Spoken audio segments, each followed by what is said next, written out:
Notice that there seem to be a lot more fats in hot places? Not necessarily. They're just harder to find. All right, a flight to Miami. Club class. Push for an upgrade to first. And that's 2 tickets, yeah? 2? Well, you're taking me with you, aren't you? Hayley, you know Smokehouse has a strict ethical policy.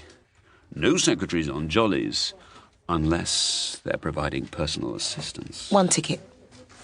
Thank you. 1 way. Don't think I haven't thought about taking Hayley on a little fact-finding mission.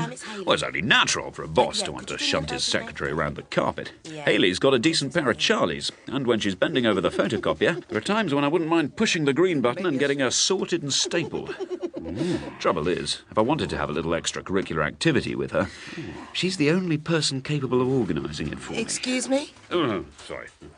Tim's in the meeting room. Have you forgotten him? I forget him when he's in front of me. Die. Wow, wow, wow. Morning, Tim. How are you doing? Rocking. How are all your little spreadsheets? They rock. Timothy Smallwood, Smokehouse Finance Director. He's in a colossal struggle with Gavin Smedley, the IT Director, to claim the World Heavyweight Dullness title. Tim's an accountant, but he pretends to be a rocker in an attempt to be more interesting.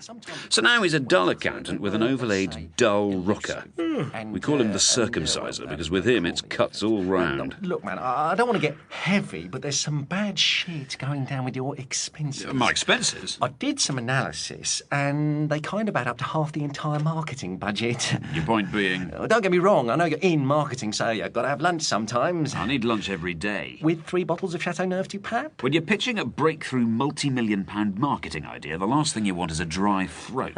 OK, that's cool. And what about the box at Twickenham? Do you know what percentage of the economy is directly controlled by the average crowd at Twickenham?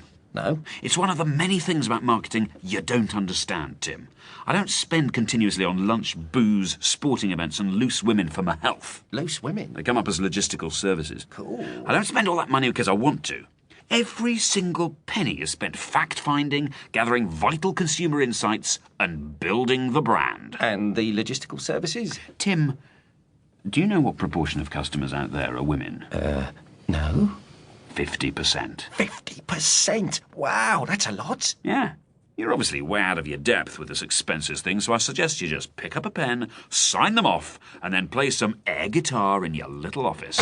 Oh. Whatever you're doing, stop it now. Morning, Sir Marcus. Have you given John the good news? What good news? I was laying out the parameters. Don't blind me with science, Tim. Did you tell him about the cutbacks? Well, John was just explaining. Lunch was a vital business tool. Yeah. Twickenham was basically a marketing conference. Yeah. And what else did he tell you? There was something about logistical services. What can we help you with, Marcus? I want an immediate 25% reduction in marketing costs. That's nearly a half. Don't blind me with statistics, John. We both know that marketing is just overseas jollies and colour photocopying. And I want 25% less of it now. And specifically, I don't want you leaving the ground in any kind of commercial aircraft again this year. Marketing seems to have more people in the air at any given time than the American Air Force. Yes, but with marketing you get a lot less collateral damage. All I know is there are a lot of people in the UK market, and until every single one of them is stockpiling our products in every room of their house, you are not to leave the country. Do you understand me?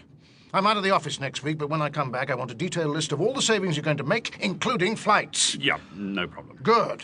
25% cuts and no flights anywhere. Sorry, John.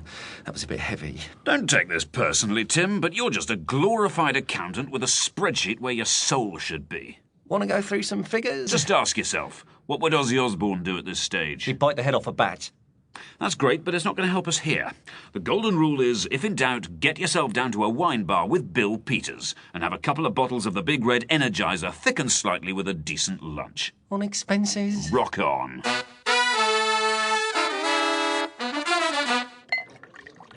Just stop at the brim. Bill Peters.